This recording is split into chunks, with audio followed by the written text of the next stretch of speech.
Welcome to virtual worship with us here at First Parish in Framingham. I'm the Reverend Aaron Stockwell, Senior Minister. It's so good to be back leading worship with you after a little bit of a break over the summer. I am filming worship from my office. My minister's study here in the parish house because during the summer it's still good to kind of take things a little bit slower. This will be a little bit of a shorter service because our staff is by and large still on vacation or just coming off of vacation. So it'll just be me with some music from Dean as well. Whether this is your first time or your 1,000th time joining First Parish for worship, welcome. First Parish in Framingham is a welcoming congregation. That means we celebrate everybody. It doesn't matter who you love, how you move around in the world, the color of your skin, how you make sense of the world, what you believe in. What matters is that you are a part of this beloved community. Immediately following our service, we will have our Zoom coffee hour. There'll be information on how to join on the final screen. Love has held our congregation together since 1701. It is a love that is larger than these walls, those walls over there, the devices that we're logging into to watch the service. So welcome. Welcome to First Parish in Framingham.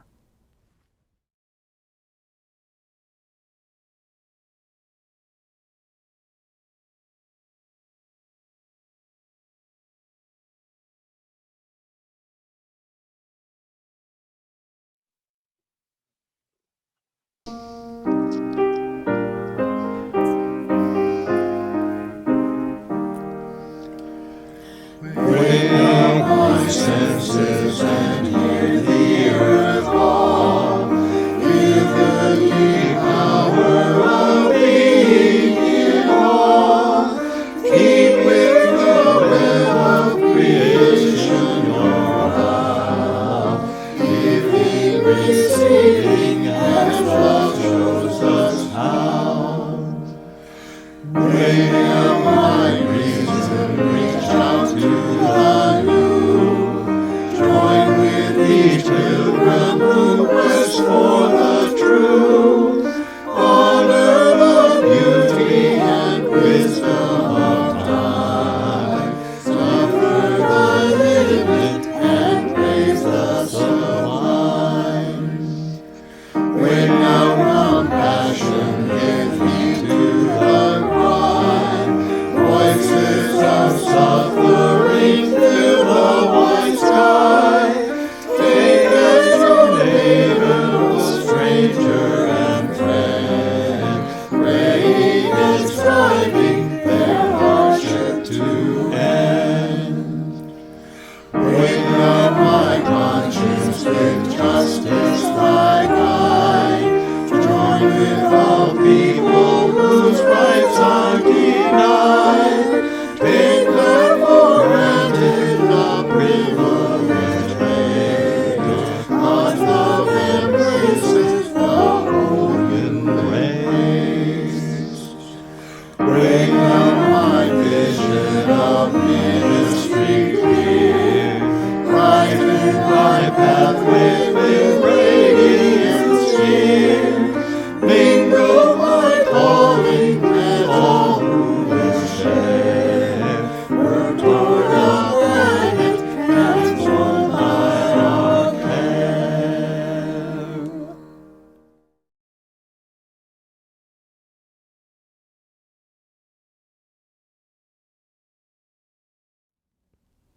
Our call to worship comes from the Reverend Mark Bellatini and his book, Sonata for Voice and Silence. Mark writes this: Blessed is every breath I take. Blessed is every fear I face. Blessed is every robin's nest. Blessed is every bough of spruce. Blessed is every shell on the beach. Blessed is the lap of the waves. Blessed is the droop of a willow tree. Blessed is the sweep of the prairie. Blessed is the gable of my house. Blessed are my family and friends. Blessed is my love, the depth of my strength, which is deeper than my present brokenness. Blessed is the honesty of my fear and my fierce love of life. Blessed is love that forever remembers my future and trembles with my tremors. Blessed is the courage that I did not know I had. Blessed is my desire that I might speak unfettered. Blessed is the song of my life, one of whose notes is me. Blessed is the beauty of it all. Blessed is my thanksgiving. And blessed is my dream of peace for all those I love, beginning with myself, and I would add, radiating out to those that I do not even know.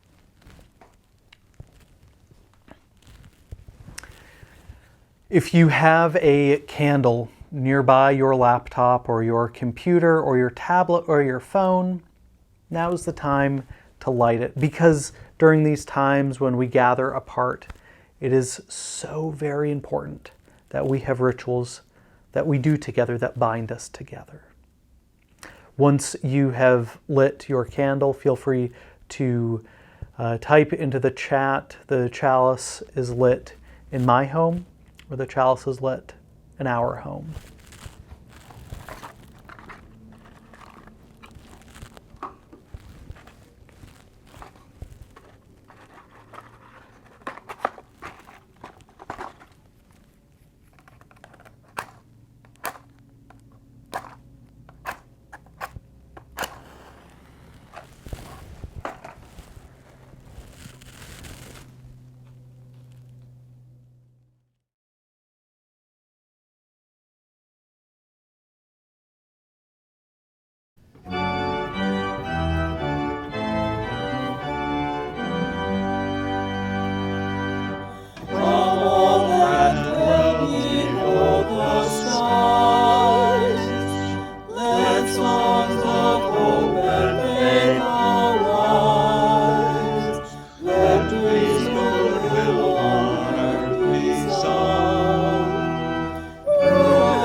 Love is the doctrine of our church. The quest of truth is its sacrament, and service is its prayer. To dwell together in peace, to seek knowledge and freedom, to serve all life with compassion, to the end that all souls shall grow into harmony with the divine. This is our great covenant, one with another and with our God.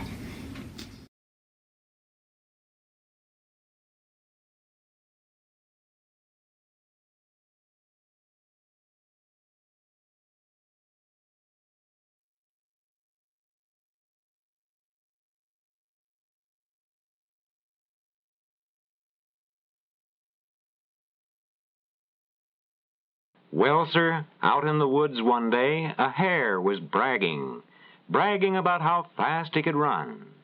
Fastest runner in the woods I am, let me tell you. Well, sir, up spoke an old tortoise. You make me tired, Mr. Hare. I'm not afraid. I'll race you, and I'll win. Why, said the hare, you awkward old box on flippers, I've a mind to snip your nose. Oh, ho, look who's here. What can I do for you, Mr. Tortoise? I'll tell you, the tortoise said. That hare over there made me tired with his bragging, and so I dared him to race with me. Now, I'm not so fast, but I'm steady and sure. I may start slow and I may finish slow, but I'll keep going. All this time, the hare was getting ready for the race, cleaning up his paws, trimming his nails, sleeking back his whiskers. And the tortoise, too, was getting ready, but he was putting down a solid meal, mouthful after mouthful of his favorite grass. "Go," barks the fox, and they're off. Off goes the tortoise. Yes, he's off, but to tell the truth, he isn't exactly speeding along just yet. Look at that white-tail flash. What a one-sided race. Now, here comes a real test, going through the hollow log.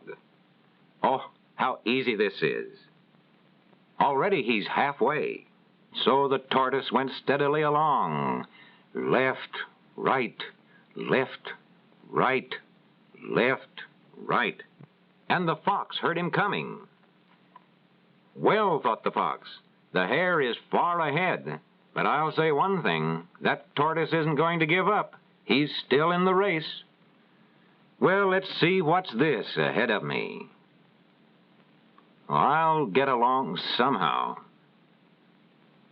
Now, wait a minute. Oh, that's not helping my nose. A good thing I've got a hard shell. And still the tortoise followed. And now he comes right up to the stream under the waterfall. He comes right up to the stream and down the bank and onward into the water. Ah, very cooling and pleasant. Good for my aching feet, thought the tortoise. But I mustn't stop. I must go on. Right, left, right, left. By this time, the silly hare was sound asleep indeed. And that is why he did not hear the shell of the tortoise scraping past nearby. For his long ears were folded back as he dreamed of nibbling a crispy carrot after winning the race. It's the tortoise, the clumsy fellow they said didn't have a chance. But here he is, he's nearing the line. Will he win after all? Now, the raccoon is a friend of the sleeping hare. He must go find him at once. Find out what is the matter. Down out of his tree hurries the raccoon. Down to the ground. He finds the sleeping hare. Wake up, sleepyhead, wake up. You're going to lose if you don't hurry. Oh, what speed. Swiftly down toward the finish line. But you're too late, my friend. The tortoise is already across. The tortoise wins the race. Said the owl, we can learn something from this. A tortoise beating a swift-running hare. It's plain to me that the race is not always to the swift. And perhaps our friend the hare has learned this lesson.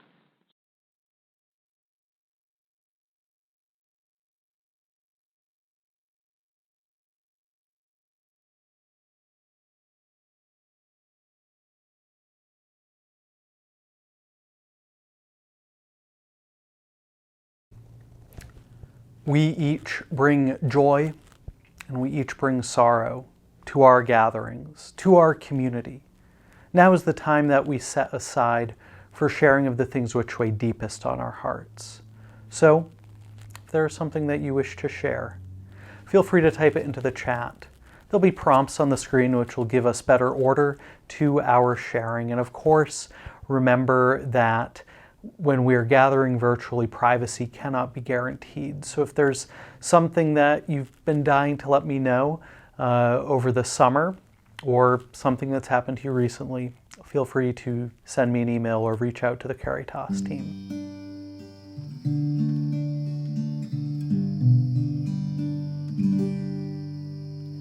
There is a love holding me. There is a love holding all that I love. There is a love holding all. I rest in this love. I rest in this love. There is a love holding us. There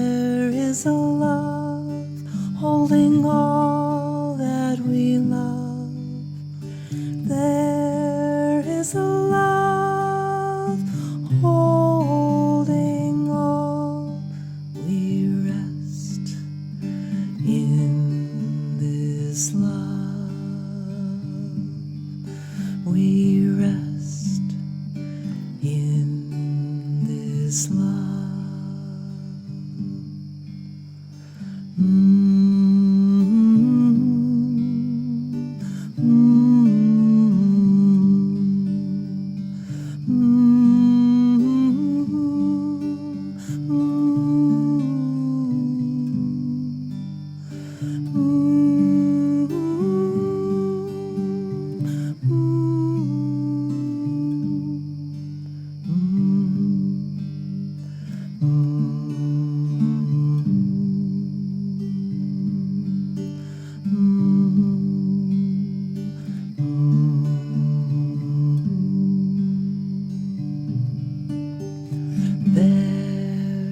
Is a love holding me.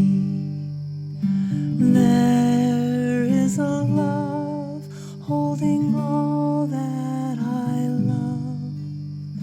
There is a love holding all.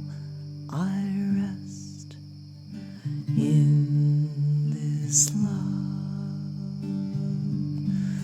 I rest in this love. There is a love holding us. There is a... Let us now take a moment to move further and create a space in our lives for meditation, contemplation, or perhaps prayer. O Spirit of life and love, named and unnamed, but who calls each one of us by our true first name, which is beloved. I give thanks for summer, for beach sand, for waves, for fireflies and lightning bugs, for peaches and nectarines and all the good stone fruits, for concerts on the common. Give thanks for all of that and many more things. I know that there are those in our midst who are mourning, who are struggling, who are healing, who are living in that liminal space of not knowing. May we each find ways to bring comfort to those who need it. May we also find ways to have the courage to reach out, say, I need help. The minister of my church growing up, Aaliyah Kemmler, would often pray in her prayers for peace in all the war-torn parts of our world. I pray that too, for peace in all of the war-torn parts of our world, all those places ravaged by disaster. I pray especially for the people of Afghanistan. I pray for the people of Haiti. I pray for the people in crisis in Lebanon. I pray too for all those affected by the storm. I'm praying on Friday that people will be out of harm's way and that all those first responders will be safe.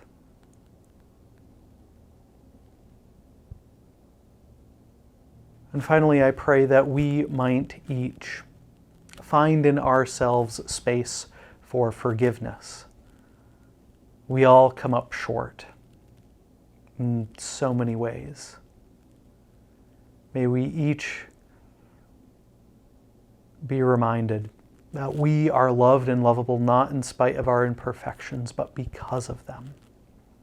And if we have put distance between what I call our authentic selves, between others or the divine, may we remember that because we are breathing, because we are alive, there is always time to move to right relationship. I say these words and do all things for love's sake. May it be so, and amen. And let us move into and create in our lives space for quiet, so that we might rest, so that we might listen, so that we might pray the prayers of our own hearts.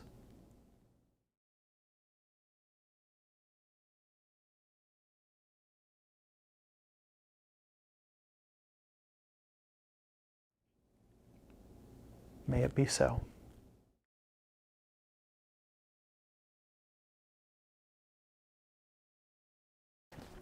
Unitarian Universalist minister Brandock Lovely wrote these words: "Let there be an offering to sustain and strengthen this place which is sacred to so many of us, a community of memory and of hope, for we are now the keepers of this dream." For 320 years, this congregation has gathered, and it gathers and does its work because of the generosity of people such as yourselves. Friends, the morning offering will now be joyfully given and gratefully received.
I do not remember the last time that I read this poem. I know it was recently, though. It's the Unitarian Society of Germantown by Kathleen Sheeter Bonanno. The church is a big boat. Dave and I are in a corner as the raindrops patter, then slash through the dark outside. "Hold on tight," says the kindly moon face of the minister, but we can smell our own sweat. We roll our eyes and moan and grapple for position. One by one, the others press their bodies against us until finally we tire and lean into the patient animal breath to wait it out together.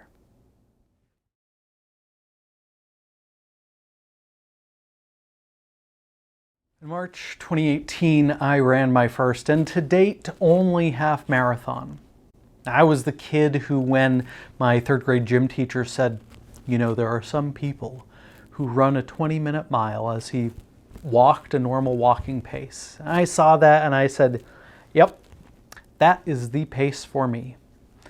I signed up for that race 18 weeks in advance because I wanted a challenge. I was feeling stale and I was in need of a project. I set a modest goal in my mind of running it in 3 hours, a pace which would never qualify me for running in the Boston Marathon, but it'd still be faster than I was running at that moment. My training regime was all right. The half marathon would be done before the beginning of indoor season in Texas, when it would be too darn hot to be outside, much less exerting yourself physically. I scheduled practice runs and completed most of them. I got to running about 10 or 11 miles and then tapered off before the race. I ran the race and had a moderately enjoyable time. I listened to what my body was telling me and slowed down when I needed to and worked harder when it was telling me that I could. Up until about mile 6, my mind was focused on getting halfway. After that, an old injury surfaced, and I had to be a little bit more careful when it came to running, because then my goal was to finish. I wanted to finish, but I also wanted to avoid causing any permanent damage to my knee. Then the goal became finish each mile, until it was clear that the only choice was to cross the finish line. The last mile, the endorphins, or whatever it is that makes you run faster, kicked in, and I just had to get to the end. I ended up missing my target by 1 minute, but in the grand scheme of things, that was good enough. Every now and then you hear a story about some hapless runner who accidentally makes the wrong choice on a course that has 2 different race lengths. And while they trained for the shorter race, they end up completing the longer race without noticing or without making that choice. I don't envy those people. My body was used to the fact that it was running a race of a particular length, that it had its end in sight. I probably would have protested if I had made the mistake of running a full marathon. I wonder if you are feeling a similar way. For most of us, the pandemic has been incredibly tough. Isolation, changing the way we do things, the method that we connect with others, making public health decisions when that's not at all what we trained for, making hard choices on a daily basis, risking our health while working on the front lines, losing work, getting ill, losing loved ones, becoming our children's primary educators. For others, they thrived. They made new connections in new ways, picked up new hobbies. For most of you, it was probably a mixed bag. Some good, some bad. That's okay. With the Delta variant spreading, it can feel as though someone has changed the location of the finish line. It feels as though the finish line was in sight. We felt as though we had a handle on our personal risk tolerances. We felt good about the vaccines that we had had. Now something has shifted. Maybe you are struggling in new ways. Maybe it's the old ways. The decision fatigue. You're in the bargaining phase, and now things feel wonky.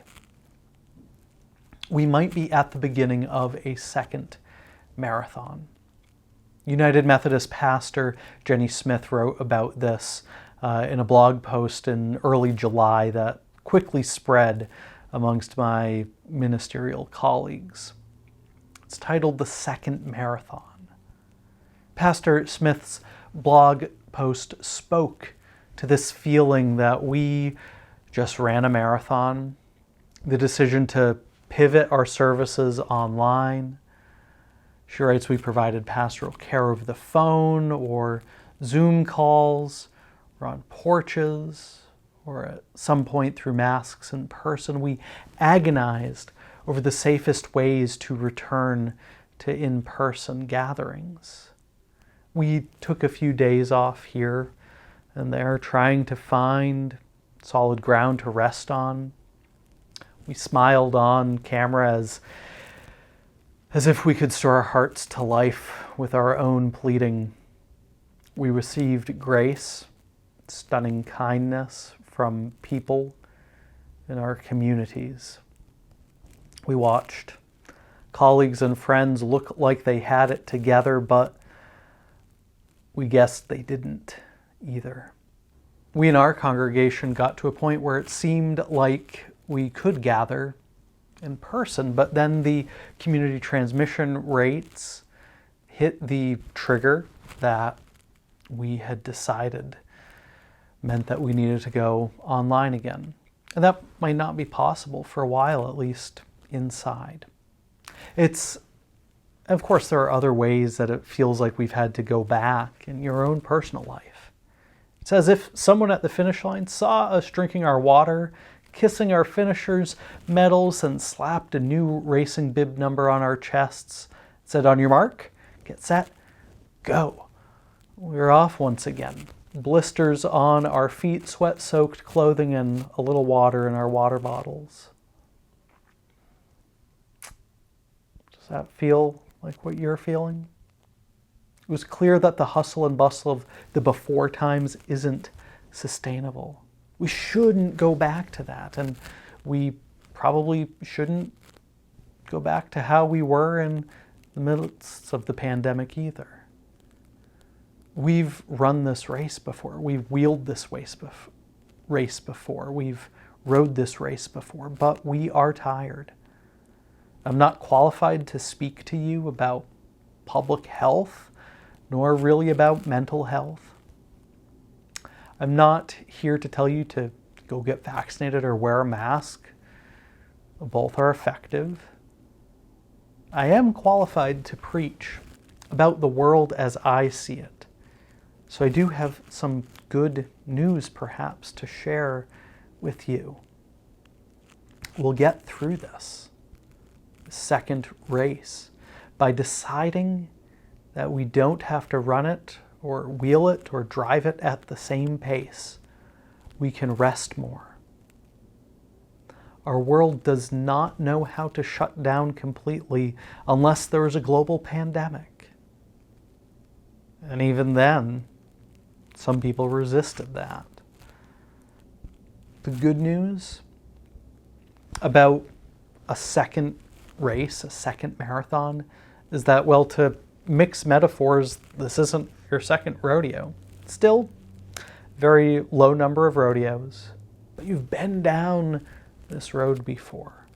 Take the lessons you learned, the practices you had through the first part of this, and use them, adapt them. In this second marathon, you don't have to complete it at the same pace. You can be the folks in the back of the pack, like where I was, who were just happy to be there, enjoying the leisurely pace, laughing. You can be like those ever-present starlings that I've preached and preached about, who travel with each other, with each single bird looking out for 7 of their siblings. One of the hallmarks of Unitarian Universalism, but mainly the ancestor of Unitarianism, was the freedom of the pew, meaning we are not compelled to attend the church. We might be a part of a religious community or not. Of course, in the original meaning of the phrase, freedom of the pew meant you could choose which church you were a part of, but you were still part of a church. It is up to you, and only you, to choose to be a part of this faith community or any faith community. And once you have chosen to be a part of a faith community, you have made a choice where you acknowledge that you cannot go through life alone. Now, myself, being from stoic Yankee stock, I'll admit this sounds like you are admitting that you are weak. And you know what? By ourselves, we probably are. As individuals, we are weaker than the power of community. It is not better to go at life alone. It's better to do it as a team sport. Yes, life in a community might mean that your views might be challenged, but they also might be strengthened. Iron sharpens iron. I didn't think we'd end up here again, but this is an answer to the question about why church matters, why congregational life matters. That's kind of what one of the last sermons of the church year was about. It's about the question of ecclesiology. John Behrens and Rebecca Parker, in their book A House for Hope, write this. They say that congregations can provide an embodied experience of covenant and commitment among people. They can foster freely chosen and life-sustaining interdependence. What if this second marathon became a time for recommitting ourselves to our values as a church community, working toward a planet transformed by our care? Not just the planet and the environment, but rather also the people in it. Again, from A House for Hope. How can people move beyond isolation, individualism, and a lack of purpose? One way is by coming together with others in religious community that fire our intellects, that touch our hearts, that connect in loving support. Connect us in loving support with others. Turn us to face the world's painful realities with honesty and critical analysis, and direct us into deeds of service and social activism. I do have to say, as I was thinking and preaching this sermon, of course we know that in marathons not everybody is running. In the Boston Marathon, we know that people use wheelchairs to go through that. So please, the metaphor wasn't fully explored. There are many ways of moving around through the world, whether you move through the world with your feet on wheels or with the help of a walker. And of course, those races aren't just things that we run, that we exert our physical energy. We each have our own challenges as we move through this world. My friends, let us seek to find ways to strengthen our community and the care that exists beyond its walls. That might mean responding to asks for help, but that also might mean becoming comfortable asking for help. None of us are mind readers. It can feel foreign if we were raised in a society that values individualism. But maybe that is the challenge for this week. Get comfortable asking for help. Get comfortable asking to slow things down. Get comfortable finding ways to center and refocus. If this is uncomfortable for you, well then start small. If we start the second marathon, we find ourselves moving with trepidation, we can do this second one differently, using all the lessons we learned from the first. May it be so, and amen.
Before we close this browser window, first, please extinguish the candles that you lit at the beginning. And once you've done so, feel free to type into the chat as a way of showing your commitment. I carry the flame, or we carry the flame.